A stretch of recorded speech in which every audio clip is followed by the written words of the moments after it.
Eh bien, pour une des dernières fois sur cette 38e étape de la caravane des entrepreneurs 2009, nous allons, j'ai le grand plaisir de recevoir non seulement une dame qui est très ensoleillée, mais qui est aussi une dame très importante, puisqu'avec son époux, elle est fondatrice de cette fameuse caravane des entrepreneurs, c'est Maïté Deboré. Maïté Deboré, bonjour. Bonjour à tous. Tenez bien votre micro près de votre bouche pour qu'on vous entende bien, parce qu'on a malheureusement des voitures qui passent. On est sur les places publiques avec les avantages et les inconvénients. Comme on disait ce matin, c'est presque du cirque ambulant. Voilà, c'est exactement ça, la caravane, c'est un cirque. On parlait avec votre MacGyver maison qui nous expliquait tout le travail aussi que ça représente. Alors, pourquoi avoir fondé avec votre époux les caravanes de l'entrepreneur et pourquoi? Voilà, quelle est l'origine de cette aventure depuis 6 ans déjà, je crois. Oui, c'est la caravane, on en est à la 6e édition, mais en fait, c'est une très très longue histoire. Donc, alors, en version courte, racontez-nous cette longue histoire. Avant de faire la caravane, nous avions créé un très gros cabinet d'expertise comptable. Donc, nous avons, pendant une grosse partie de notre vie, accompagné des entrepreneurs et donc constater qu'un entrepreneur qui est accompagné, qui se forme, a moins de risque de se casser la figure qu'un autre. Donc, pour X raisons, il s'avère que nous avons vendu en 2001 toutes nos entreprises. Et on s'est dit, on va voir comment, à notre façon, on peut aller sur le terrain en inversant la démarche à la rencontre des gens, d'où l'idée de ce cirque. Effectivement, c'est exactement... c'est tout à fait le concept du cirque. Une vie d'ambulant. Exactement, et on fait tout nous-mêmes. Le matin tôt, donc, il a dû vous l'expliquer. On arrive en jean, on décharge, on monte. Je vous ai vu effectivement avant, vous soyez toute élégante et toute belle. Oui, tout à fait. Je disais que cette année, on a un superbe soleil, mais que l'année dernière à Beaune, j'ai dû sortir ma raclette. Vous avez vu que les nuages arrivent, on est presque au bout de la journée, il y a quelques nuages. Mais l'année dernière, j'ai été obligée de sortir les raclettes et d'enlever les 20 cm de neige qui nous attendaient. Donc, on a fait étape sous la neige l'année dernière. Donc voilà, on ne sait pas ce qui va nous arriver. Mais c'est exactement ça. Donc, on est à la fois les artistes et aussi donc après on va se changer et on devient consultant.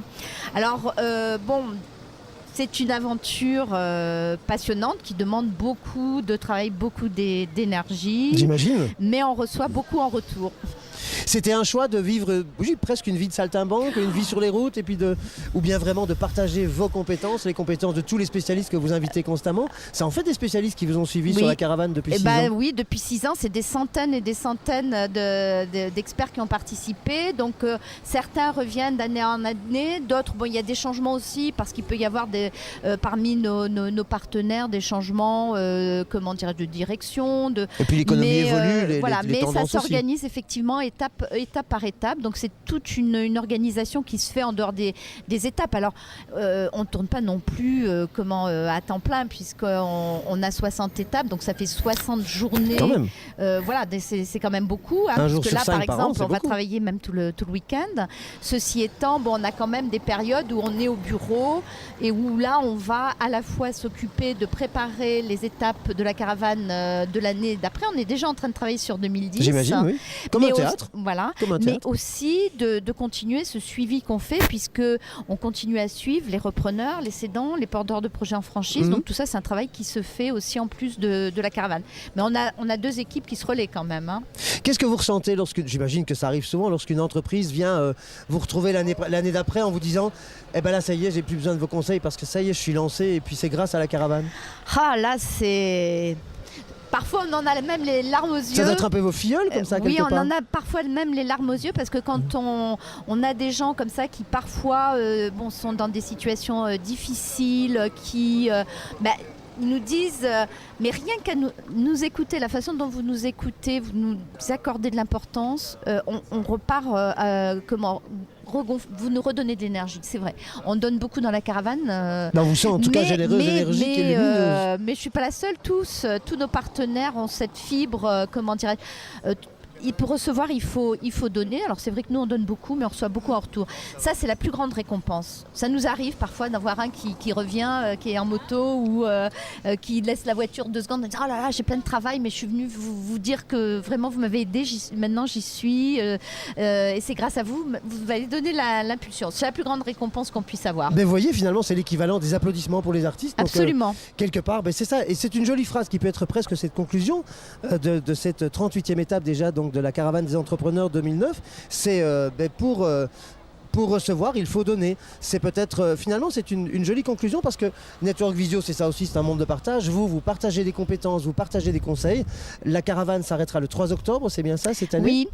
Alors, on aura une petite récidive parce qu'on est également à Colmar le 29 et le 30 octobre dans le cadre d'un salon là, qui est plus dédié aux technologies de l'information et de la communication où on organise une caravane devant le salon. Ça, c'est assez spécial. C'est un petit plus qui vient en dehors de nos étapes. Voyez, elle ne s'est déjà plus passé finalement, même quand les moments où elle doit être sédentaire. Vous allez finir par devenir une vraie saltimbanque, voilà, et faire les routes 10 mois par an. Vous seriez prête à avoir une grande roulotte avec votre bureau dedans? Voilà, écoutez, en voyage, il y a différentes façons de voyager, sauf de prendre l'avion, d'aller dans des hôtels 5 étoiles, ou alors, voilà, on peut être vous aussi... Vous êtes transporté votre tente. Et on y prend autant de plaisir à être dans la caravane que dans un hôtel 5 étoiles à se bronzer au soleil, voilà. Donc ici, on bronze intelligent, on a la chance d'avoir le soleil. Mais en tout cas, ce que je peux dire, c'est que nous, Madame de Beuret, nous vous remercions infiniment de nous avoir reçus comme ça, de façon si souriante, et de nous avoir permis d'interroger tous vos spécialistes, etc. Parce qu'on a passé une journée extrêmement intéressante. Nous avons eu, je ne sais même plus vous dire combien d'invités on a eu sur la journée. On a vécu Beaune, on a eu les cloches à peu près toute la journée. C'était une journée intéressante, passionnante. Vous parlez des cloches là-haut? Oui, les petites cloches, on les a eues tout le temps. Non, parce que je ne me permettrai pas. Non, je ne me permettrai pas.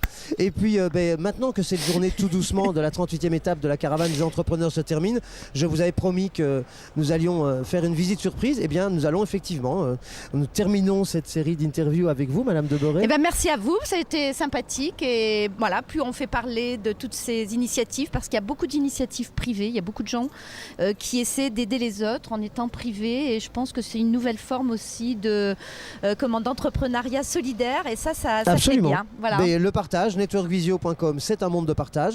Et puisque nous allons partager avec vous après, c'est vraiment une invitation que je vous fais. Suivez-nous parce que nous allons, dans très peu de temps, nous allons aller visiter les hospices de Beaune d'une manière qui est assez privilégiée. Et là, peut-être que vous verrez quand même Van et que j'arriverai à le convaincre de vous montrer sa tête. Je ne suis pas encore sûr, mais je vais y arriver. Je vous ai promis avant la fin de la journée d'y arriver, on va y arriver.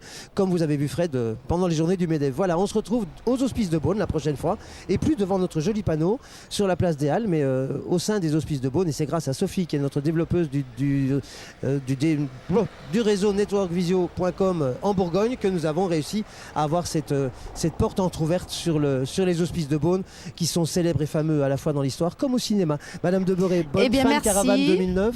Et puis bon courage à tous. Merci beaucoup, et puis plein de bonheur encore dans votre vie de saltimbanque et à la fois de sédentaire. Voilà, merci beaucoup. Au revoir. À tout à l'heure quant à nous.